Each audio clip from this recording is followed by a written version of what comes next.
You know, most stories we hear tell us that the universe is this precious gift, something we absolutely have to save. But what if that's not the whole story? Today, we are diving into a much darker, way more unsettling idea, and it's all captured in this title: The Void is God, an Architecture of Nothingness. So, yeah, let's go ahead and pull back the curtain on that. And it all really starts with this one question. I mean, just think about it for a second. What if existence itself isn't a gift, but a fundamental mistake? What if the whole struggle to save the world is completely missing the point, and the real goal, the only goal, should be to just wake up and escape it all? It's a question that just flips everything we think we know right on its head. So, to even start to get our heads around a perspective that radical, we first have to deconstruct this core belief that the universe is basically a good place. This first section is all about exploring a chilling possibility: that it's actually a system designed from the ground up on pain. And here, we've got two sides of the same really dark coin. On the left, you've got the philosopher Friedrich Nietzsche and his famous thought experiment, the eternal recurrence. He basically asked, what if you had to live your exact same life, with all its joys and all its agony, over and over forever? Would you see that as a beautiful thing or a terrible curse? For him, saying yes to that was the ultimate way to affirm life. But then, you look at the right side. That's the pessimistic flip side. What if that endless repetition isn't a test you can pass, but a prison sentence? A cosmic loop of suffering that you can never, ever break out of. This idea of a cursed, repeating cycle brings us right to the doorstep of the main architect of this pessimistic view, the 19th century philosopher Arthur Schopenhauer. So let's take a look under the hood at the philosophical engine he believed was driving all this suffering. So at the absolute core of Schopenhauer's entire philosophy is this concept he called the will to live. Now, don't think of this as some conscious being with a master plan. It's not. It's a blind, totally irrational cosmic impulse. A better way to think of it is like an eternal gnawing hunger that can never, ever be satisfied. It just mindlessly brings things into existence to keep on striving. And that constant, unfulfillable desire, well, that's the metaphysical root of every bit of pain in the entire universe. And this image right here, it's the perfect metaphor for what the will is like. It's not some calculating superintelligence. It's a chaotic, raging, endless ocean. It's immensely powerful. It's relentless. But here's the kicker. It's completely aimless. It just thrashes and churns for the sake of it, creating these waves of existence that inevitably crash and break into pure suffering. Okay, so you might be wondering, if there's only this one big, singular will, why do I experience the world as a place full of separate people and cars and problems? Well, for that, Schopenhauer borrowed an idea called the veil of Maya. Think of it as this grand cosmic illusion that tricks us into believing our individual lives, our personal hopes, our private struggles are actually unique and separate. But in reality, we're all just temporary ripples on the surface of that one singular, great suffering ocean. This diagram really lays out Schopenhauer's whole system beautifully. Look over on the left. You've got that one singular, chaotic will. Then it passes through this prism, which is Maya, that's the illusion of individuality, and boom, it gets fractured into what we perceive as a world of separate beings.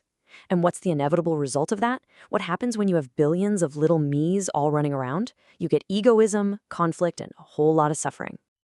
All right, I know this is some pretty heavy philosophy, so let's make it more concrete. Let's connect it to a modern myth that a lot of us know, the cosmic void entity from comics. So let's walk through this. That philosophical concept, the blind, primordial will to live we've been talking about, that is our void entity, existing before creation.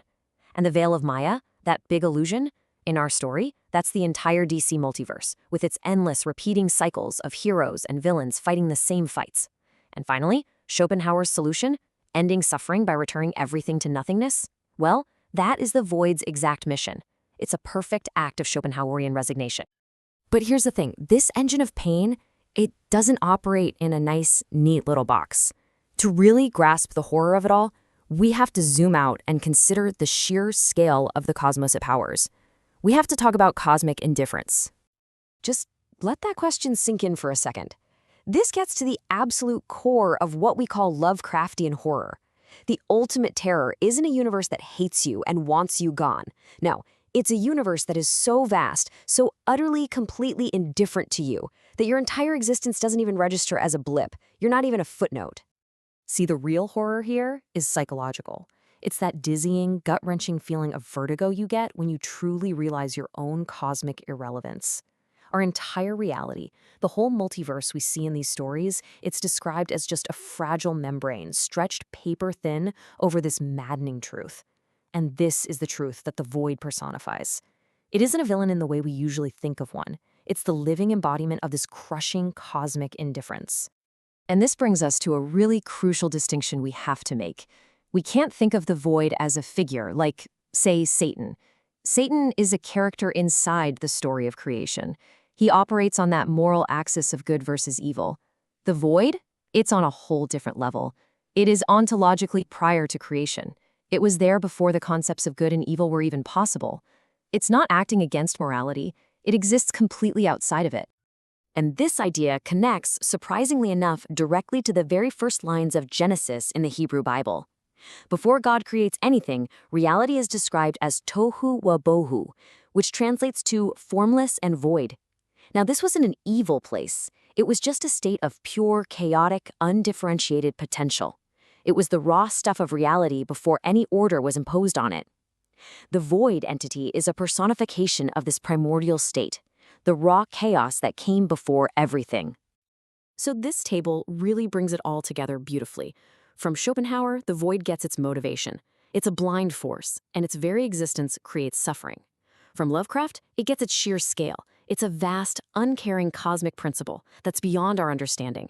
And from biblical cosmology, it gets its origin story. It is the primordial, formless chaos from before the beginning of time. Okay, so we've painted an incredibly bleak picture here. A universe built on pain, floating in an endless ocean of indifference, and always threatening to just collapse back into chaos.